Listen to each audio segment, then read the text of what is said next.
नमस्कार दोस्तों, विक्रम बेताल की तीसरी कहानी में आपका स्वागत है। दोस्तों, अगर आपको हमारी कहानियाँ अच्छी लगती हैं तो प्लीज़ चैनल को सब्सक्राइब कर लें और वीडियो को लाइक किया करें ताकि हमको भी मोटिवेशन मिल सके। वर्धमान नगर में रूपसेन नाम का एक राजा राज करता था। एक दिन उसके यहाँ वीरवर नाम का एक राजदूत नौकरी के लिए आया। राजा ने उससे पूछा कि उसे खर्च के लिए क्या चाहिए, तो उसने जवाब दिया, 1000 तोले सोना। सुनकर सबको बड़ा आश्चर्य हुआ। राजा ने पूछा, तुम्हारे साथ कौन कौन है? उसने जवाब दिया, मेरी स्त्री, बेटा और बेटी।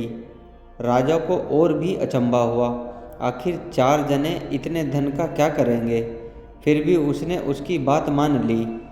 उस दिन से वीरवर रोज 1000 तोले सोना भंडारी से लेकर अपने घर आता। उसमें से आधा ब्राह्मणों में बांट देता, बाकी के 2 हिस्से करके एक मेहमानों में, वैरागियों और सन्यासियों को दे देता और दूसरे से भोजन बनाकर पहले गरीबों को खिलाता। उसके बाद जो बचता उसे अपनी पत्नी और बच्चों को खिलाता और आप खाता। काम यह था कि शाम होते ही ढाल तलवार लेकर राजा के पलंग की चौकीदारी करता। राजा को जब कभी रात को ज़रूरत होती वह हाजिर रहता। एक आधी रात के समय राजा को मरघट की ओर से किसी के रोने की आवाज़ आई। उसने वीरवर को पुकारा तो वह आ गया। राजा ने कहा, जाओ पता लगाकर आओ कि इतनी रात गए यह कौन रो रहा है और क्यों रो रहा है। वीरवर तत्काल वहाँ से चला गया। मरघट में जाकर देखता है कि सिर से पांव तक एक स्त्री गहनों से लदी कभी नाचती है, कभी कूदती है और सिर पीट पीट कर रोती है, लेकिन उसकी आंखों से एक बूंद आंसू की नहीं निकलती।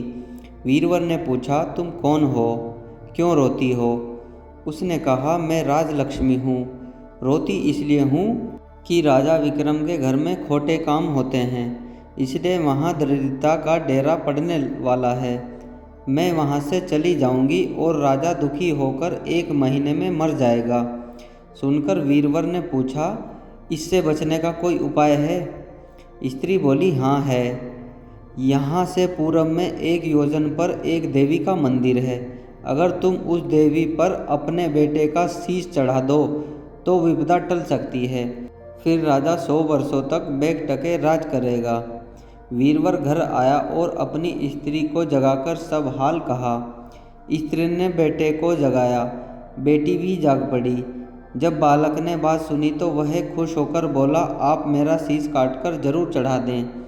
एक तो आपकी आज्ञा, दूसरे स्वामी का काम, तीसरे यह कि देह देवता पर चढ़े, इससे बढ़कर बात और क्या होगी? आप जल्दी करें। वीरवर ने अपनी स्त्री से कहा, अब तुम बताओ। स्त्री बोली, स्त्री का धर्म पति की सेवा करने में है। निदान चारों जने देवी के मंदिर में पहुँचे। वीरवर ने हाथ जोड़कर कहा, है देवी, मैं अपने बेटे की बलि देता हूँ, मेरे राजा की 100 वर्ष की उम्र हो। इतना कहकर उसने इतने जोर से खांडा मारा कि लड़के का शीश धड़ से अलग हो गया। भाई का यह हाल देखकर बहन ने भी खांडे से अपना सिर अलग कर डाला। बेटा बेटी चले गए तो दुखी माँ ने भी उन्हीं का रास्ता पकड़ा और अपनी गर्दन काट दी। वीरवर ने सोचा कि घर में कोई नहीं रहा तो मैं ही जीकर क्या करूँगा। उसने भी अपना सिर काट डाला। राजा को जब यह मालूम हुआ तो वह वहाँ आया। उसे बड़ा दुख हुआ कि उसके लिए 4 प्राणियों की जान चली गई। वह सोचने लगा कि ऐसा राज करने में धिक्कार है।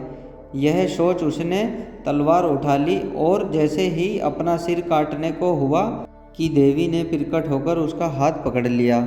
बोली, राजन, मैं तेरे साहस से प्रसन्न हूँ, तू जो वर मांगेगा सो दूंगी। राजा ने कहा, देवी तुम प्रसन्न हो तो इन 4 को जिंदा कर दो। देवी ने अमृत छिड़ककर उन 4 को फिर से जिंदा कर दिया। इतना कहकर बेताल बोला, राजा बताओ, सबसे ज़्यादा पुण्य किसका हुआ? राजा बोला, राजा का। बेताल ने पूछा, क्यों? राजा ने कहा, इसलिए कि स्वामी के लिए चाकर का प्राण देना धर्म है, लेकिन चाकर के लिए राजा का राजपाट को छोड़ जान को तिनके के समान समझकर देने को तैयार हो जाना बहुत बड़ी बात है। यह सुन बेताल गायब हो गया और पेड़ पर जा लटका। बेचारा राजा दौड़ा दौड़ा वहाँ पहुँचा और उसे फिर पकड़कर लाया। तो बेताल ने फिर चौथी कहानी सुनानी स्टार्ट की। दोस्तों आज की वीडियो में बस इतना ही। चौथी कहानी आपको मैं नेक्स्ट वीडियो में बताऊंगा। अगर आपको ये वीडियो पसंद आई हो तो वीडियो को लाइक और चैनल को सब्सक्राइब करें। मिलते हैं इसी तरह की मोटिवेशनल कहानी के साथ नेक्स्ट वीडियो में। जय हिंद दोस्तों।